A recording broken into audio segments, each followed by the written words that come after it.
আসসালামু আলাইকুম রহমাতুল্লাহ।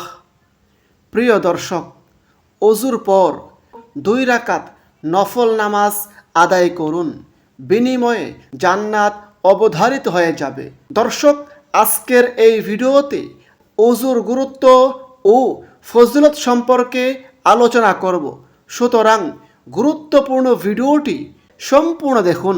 আমাদের চ্যানেলের নতুন দর্শক হলে চ্যানেলটি এখনই সাবস্ক্রাইব করে পাশের বেল আইকনটি অল নোটিফিকেশন করে রাখুন।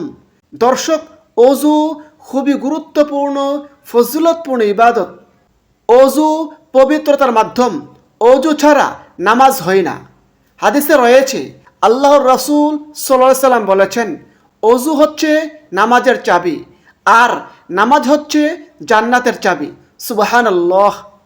অজুর ফজিলত প্রসঙ্গে হাদিসে রয়েছে, হযরত আবু হুরায়রা রাদিয়াল্লাহু আনহু হতে বর্ণিত আছে, আল্লাহর রাসূল সাল্লাল্লাহু আলাইহি সাল্লাম বলেছেন, কোনো ব্যক্তি যখন অজু করে, অজু করার সময় যখন সে ব্যক্তি তার চেহারা ধৌত করে, তখন তার চেহারা ধৌত করার পানির সঙ্গে কিংবা পানির শেষ বিন্দুর সঙ্গে তার চোখ দিয়ে অর্জিত সকল গুনাহগুলো ঝরে যায়। ঠিক তেমনিভাবে কোনো ব্যক্তি যখন তার 2 হাত ধৌত করে, তখন হাতের মাধ্যমে অর্জিত গুনাহগুলো পানির সঙ্গে কিংবা পানির শেষ বিন্দুর সঙ্গে বের হয়ে যায়। অনুরূপভাবে কোনো ব্যক্তি যখন তার পা ধৌত করে, পায়ের মাধ্যমে অর্জিত গুনাহগুলো পানির সঙ্গে কিংবা পানির শেষ বিন্দুর সঙ্গে বের হয়ে যায়। সুবহানাল্লাহ। হাদিসটি মুসলিম শরীফে, তিরমিজি শরীফে বর্ণিত হয়েছে। অপর হাদিসে হযরত উসমান ইবনে আফফান রাদিয়াল্লাহু আনহু হতে বর্ণিত আছে, আল্লাহর রাসূল সাল্লাল্লাহু আলাইহি সাল্লাম বলেছেন, কোনো ব্যক্তি যখন অজু করে আর সে যখন পরিপূর্ণরূপে সুন্দরভাবে অজু করে, তাহলে তার শরীরের সব গুনাহ ঝরে যায়, এমনকি তার নখের নিচের গুনাহও বের হয়ে যায়। সুবহানাল্লাহ। হাদিসটি মুসলিম শরীফে মুসনাদ আহমদে বর্ণিত হয়েছে।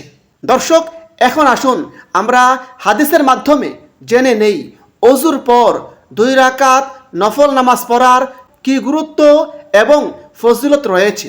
যেই নামাজকে তাহিয়াতুল উজু বলা হয়, তাহিয়াতুল উজু তথা অজুর পর 2 রাকাত নফল নামাজ পড়ার ফজিলত প্রসঙ্গে হাদিসে রয়েছে, হযরত উকবা ইবনে আমের রাদিয়াল্লাহু আনহু হতে বর্ণিত আছে, আল্লাহর রাসূল সাল্লাল্লাহু আলাইহি সাল্লাম বলেছেন, কোনো ব্যক্তি যখন সুন্দর করে অজু করে, এরপর একাগ্রতার সঙ্গে 2 রাকাত নফল নামাজ আদায় করে, তাহলে তার জন্য জান্নাত অবধারিত হয়ে যায়, জান্নাত ওয়াজিব হয়ে যায়।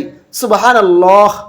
হাদিসটি আবু দাউদ শরীফে এবং তিরমিজি শরীফে বর্ণিত হয়েছে।